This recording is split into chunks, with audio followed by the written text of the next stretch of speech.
Youth, night party, status symbol, ये तीन elements मिलकर एक नया फॉर्मूला बना रहे हैं। कोकेन, हशीश और मारिजुआना जैसे ड्रग्स अब ओल्ड फैशन्ड है। यूथ को चाहिए साइकोट्रोपिक ड्रग्स का किक, इसलिए इंटरनेशनल कार्टेल अब एनसीआर में ही मैथ बनाकर यूथ के बीच सर्कुलेट कर रहा है। ऑनलाइन डिलीवरी एप्स के जरिए कुकीज और बिस्किट्स के डिब्बों में इन ड्रग्स की डिलीवरी हो रही है। पेंडेमिक के बाद जैसे जैसे नाइट लाइफ और मिड वीक पार्टीज का ट्रेंड मेट्रोपॉलिटन सिटीज में बढ़ा है, वैसे वैसे यूथ अब पुराने नशे के तरीकों को छोड़कर ऑल टाइम हाई के कल्चर में जा रहा है।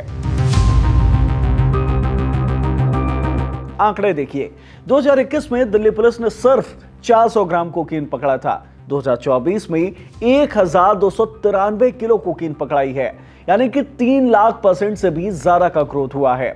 पकड़ा गया कोकीन भी प्योर नहीं है, इसमें मैथ मिला हुआ है। कोकेन कोका नाम के पौधे की पत्तियों को सुखाकर उसका पाउडर बनाकर तैयार किया जाता है, लेकिन मैथ लैब में तैयार होता है। पूरा नाम है मेथाफेंटामाइन। सेकेंड वर्ल्ड वॉर में जापान ने इसको बनाया था। सैनिकों को इंजेक्शन से सीधे नसों में या पानी में इसको घोल कर दे दिया जाता था।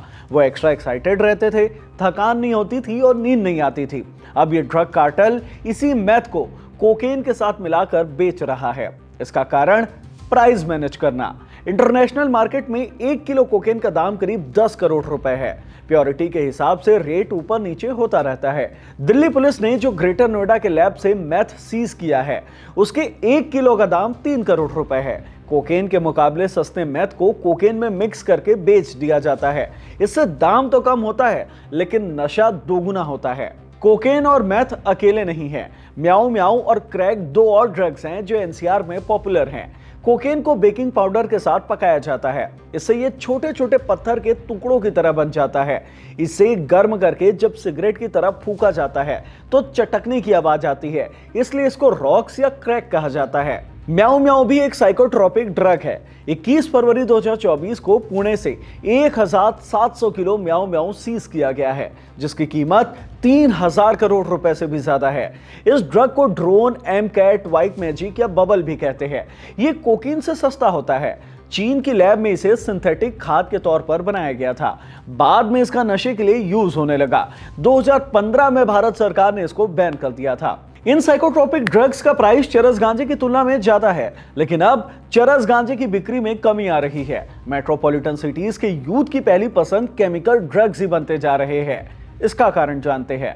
2021 में दिल्ली पुलिस ने 9154 किलो गांजा जब्त किया था। 2024 में यह आधा हो गया, 4363 किलो। चरस के साथ भी यही हुआ है। 2021 में 80 किलो के करीब चरस पकड़ाया था, लेकिन 2024 में 51 किलो। सिंथेटिक ड्रग्स क्यों ज्यादा पॉपुलर हो रहा है, इसको लेकर दिल्ली पुलिस का मानना है कि केमिकल ड्रग्स यूथ के बीच स्टेटस सिंबल के तौर पर पॉपुलर हुआ है। सोशल मीडिया के जरिए यूथ उन सेलिब्रिटीज के साथ जुड़ रहा है जो खुलेआम ड्रग्स का इस्तेमाल कर रहे हैं। अगर आप YouTube या Instagram जैसे ऐप पर जाएं तो स्नूप डॉग, विज खलीफा जैसे कई सेलिब्रिटीज हैं जो अपने वीडियो सॉन्ग में खुलेआम ड्रग्स का इस्तेमाल कर रहे हैं।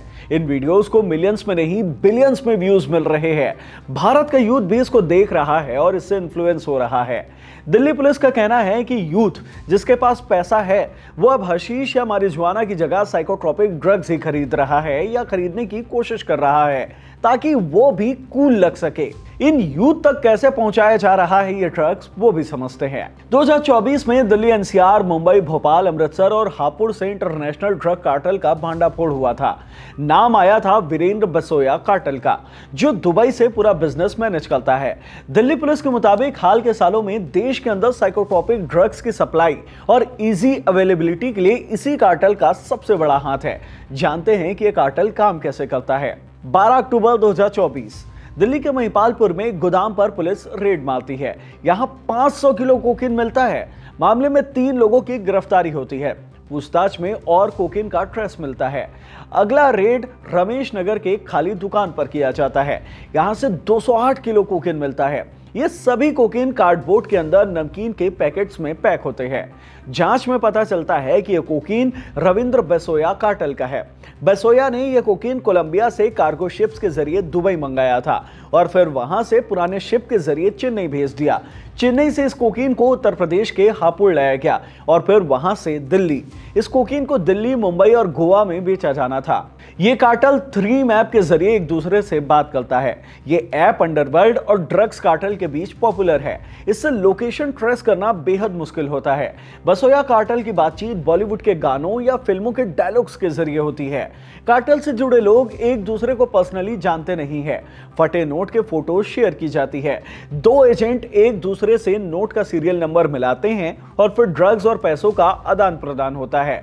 पाकिस्तान के जरिए पंजाब में आने वाले ड्रग्स, शिप्स के जरिए गुजरात के पोर्ट्स तक पहुंचाने वाले ड्रग्स पर अब सरकार ने सख्ती की है।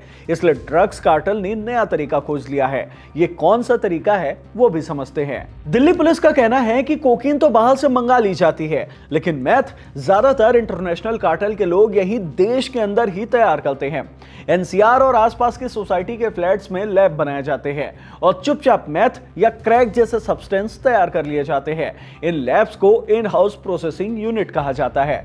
अक्टूबर 2024 में नारकोटिक्स कंट्रोल ब्यूरो ने ग्रेटर नोएडा के एक फ्लैट में रेड मारी। वहां मैथ बनाया जा रहा था।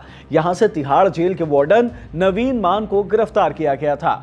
यहां से 95 किलो ड्रग्स पकड़ाई थी। ये लैब जेलिस्को न्यू जनरेशन कार्टेल का था, जिसे इंटरनेशनल मार्केट में CJNG कार्टेल कहा जाता है। इस लैब से एक मैक्सिकन नागरिक भी गिरफ्तार हुआ था। नवंबर 2024 में दिल्ली के द्वारका एरिया के महावीर इनक्लेव में एक फ्लैट के अंदर आग लग गई थी। इस फ्लैट में 2 अफ्रीकन मूल के लड़के किराए पर रह रहे थे। लोगों ने आग पर काबू पाया। तब उन्हें पता चला कि दोनों ने फ्लैट के अंदर लैब बना रखा है और वहां मैथ बनाते हैं। केमिकल रिएक्शन से फ्लैट में आग लग गई थी। फरवरी 2024 में दिल्ली के बुराड़ी के घर के अंदर एक ब्लास्ट हुआ। इसमें 2 नाइजीरियन मूल के लड़कों की मौत हो गई। जांच में पता चला कि दोनों घर के अंदर मैथ बना रहे थे। गलती से केमिकल्स में विस्फोट हो गया और दोनों की मौत हो गई। इन हाउस प्रोसेसिंग यूनिट के जरिए इंटरनेशनल कार्टेल ड्रग सप्लाई करता है। विदेशी मूल के लोगों को काम पर रखा जाता है क्योंकि इंटरनेशनल लॉ के चलते इन्हें जल्दी से सजा नहीं दी जा पाती। इन्हें आसानी से बेल मिल जाती है। ये लोग किसी सोफिस्टिकेटेड एरिया में घर किराए पर लेते हैं, वहां चुपचाप लैब बना लेते हैं और अंदर ही अंदर ड्रग्स तैयार करने लगते हैं। इससे ड्रग्स कार्टेल का बॉर्डर पार करने वाला सबसे रिस्की काम आसान हो जाता है। कॉस्ट भी कम आता है और कंज्यूमर तक भी सस्ते दाम में ड्रग्स पहुंचा दिया जाता है। डिलीवरी के लिए ऑनलाइन पार्सल पहुंचाने वाले ऐप्स का इस्तेमाल किया जाता है। किसी फूड आइटम या छोटे मोटे बॉक्स के अंदर 5-10 ग्राम के ड्रग्स पैकेट को छिपा दिया जाता है। इससे किसी को भनक नहीं लगती कि किस चीज की आड़ में क्या डिलीवरी करा दी गई है। एनसीआरबी के डेटा के मुताबिक मेट्रोपॉलिटन सिटीज के मुकाबले देश के टियर 2 सिटीज में शराब के बजाय अब ड्रग्स और ज्यादा पॉपुलर हो रहा है। तेजी से इसका कंजम्पशन बढ़ रहा है और कई इंटरनेशनल ड्रग कार्टेल इसके पीछे एक्टिव हैं। इस वीडियो में इतना ही। मेरा नाम हिमांशु है और इस वीडियो को शूट किया है अभिषेक ने। धन्यवाद।